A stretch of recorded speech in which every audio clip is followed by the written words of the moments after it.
to Bestfriend Bootcamp! episode what now? 8. I think it's 8. We would like to thank our parents, our Mom, family. Dad, brother. Shout out, guys. Well, as you can see, look at us. We've got some new attire. Merchandise, honey. What you know about that? Oh, guys. What do you know about merchandise? We just got our Bestfriend Bootcamp t-shirts printed by a very special friend of Louisville's. Special friend of Bestfriend Bootcamp. Oh, of Bestfriend She's Bootcamp. a black woman with Yes. her own company, Yes. and she just does the most amazing work. Yes. And so, in honor of black women working really hard, we were like, we actually want to always collaborate with you going forward. Her name is Goodness, and she's just got this cool printing shop. And so, I mean, for the hike, we decided that because on the 6th of October we had our first ever Bestfriend Bootcamp event, which was a hike, and it was the first, but certainly not the last. No, definitely. Like Liva said, we printed these specifically for the hike. It was absolutely amazing. We invited a bunch of friends, and we woke up on a Saturday morning, 9 a.m. We were at the Botanical Gardens ready to do our 5K hike. Can I say that, I thought hiking was so easy. I don't know how you thought that. It was my first hike. That. I'd never hiked before. Yeah. So, for me, I was like, oh no, you just walk. We walked. At some point, it was just, it felt like I had to hold on to the railings of the stairs of the flipping hike, because it felt like I was just going to fall back. Yeah, it was my second hike, so I kind of, had an idea of what to expect. And also, note to self, when you want to, do a hike, do it early in the morning. Oh, yeah. The sun was here. You also had a cap, though. No, but I didn't think of bringing one. Oh, you got lucky because T gave you his, because you had an extra one. Exactly. So, I came prepared. I think, when you hike, you need to, do it, early on in the morning before the sun comes out, because as soon as it comes in, it is just, so scorching. But it was so fun, man. I mean, we popped champagne at the summit, and we sang. Oh, dude! Shout out to everybody that came through, man. It wasn't close by, so shout out to everybody that actually drove on the other side of the world. Yeah, but I mean, that's what But the one thing though that I want to make very clear is that these events are not just for our friends. Yes. It is for everyone who wants to. Have a good time, but also do something productive with their time. So, I mean, the more the merrier, definitely, whether we know them or not. I mean, there were some people that I didn't know that. No, of course. And I think, like you're saying, we need to, we want to invite more, interest groups and people who actually care about doing, these fun activities. Because what we realize is that not all of our friends actually, want to join us for these things. Okay, you guys do that. We will sleep in. We support you guys, but we're not coming. And that is okay. That is actually okay. If you have friends who don't necessarily enjoy the same things that you enjoy, it's okay for you to say no. What I don't like is when people commit to doing stuff and then they retract last minute. No, that's not cool. That's actually not cool. And actually, that's the topic that I want us to dive into today. Yes. It's just about speaking about healthy friendships and the boundaries. What do you consider a healthy friendship? Yes. Because I was reading this article last week, and they were talking about the fact that society has kind of created these norms in terms of romantic relationships. You know what a healthy or unhealthy relationship looks like. But nobody kind of gives you a framework in terms of what is healthy for a friendship between that's platonic.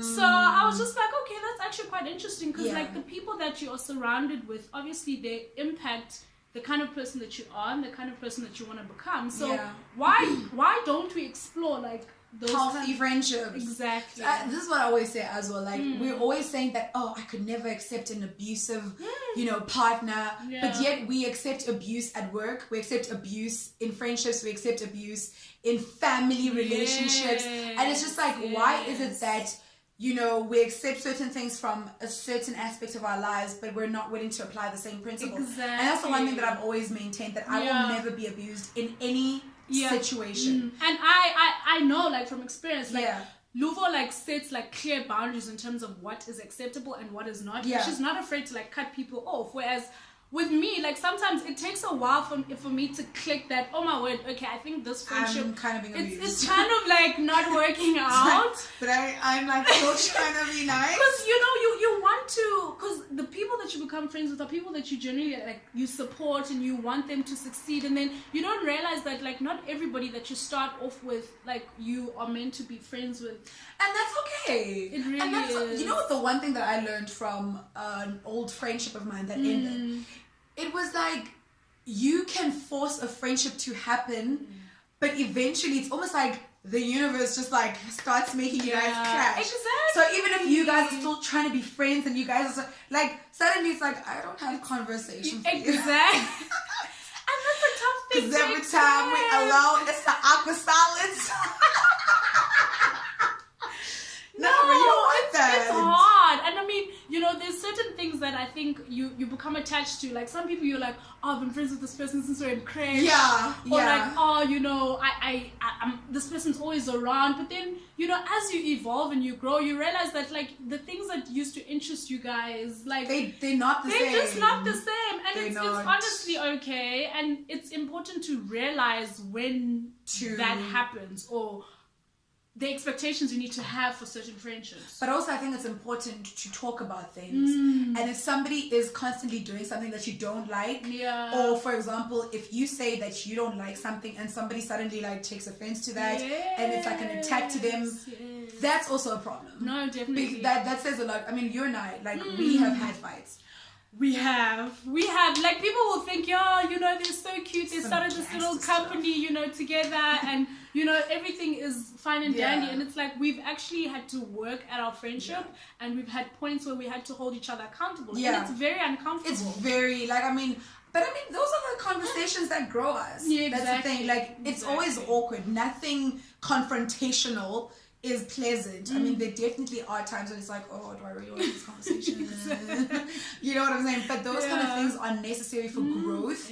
They're necessary for you to understand the next step, and they absolutely can't be avoided. I think healthy relationships stem from open communication. If you're too afraid to communicate to someone on how they make you feel, and if you can't trust that they'll change their behavior, then we need to read like, I was literally about to say, communication is so important in so many aspects, and I can't be afraid to tell you that, you know, this thing is making me feel uncomfortable. You know, you need to, as a friend, be able to be open to that, and also if people aren't willing to change, then keep it moving.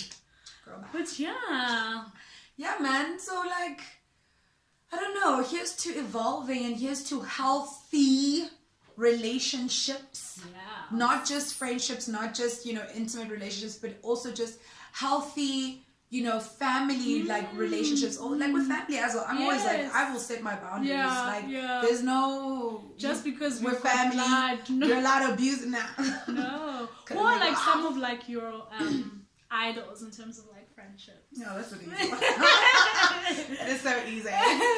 I think definitely Oprah and Gail. Oh, Oprah and Gail. Yes. Maybe Issa and Yvonne.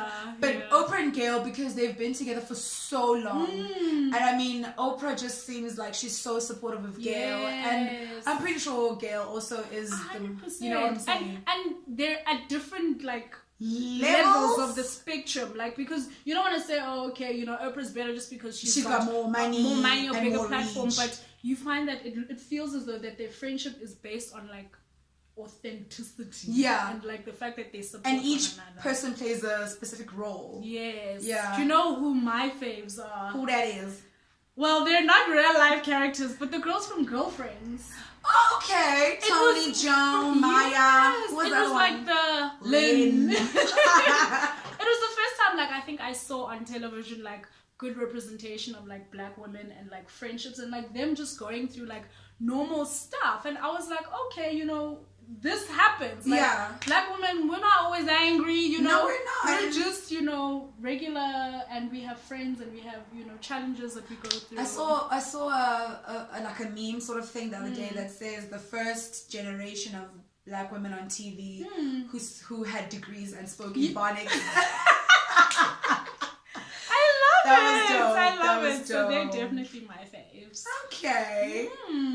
Well, guys, I mean, we're gonna keep on shining the light. We're gonna keep on doing this thing called, you know, exercising and Bestfriend Bootcamp. Yes. I think it's a lifestyle thing. It's always gonna be there.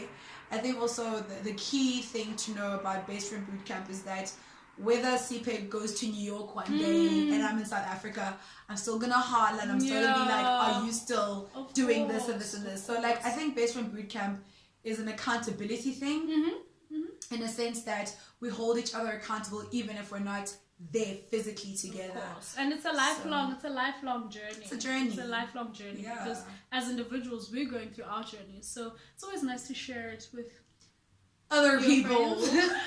Anyway, guys, thank you so much for listening to this edition. I hope you honestly enjoyed it. It's been so fun.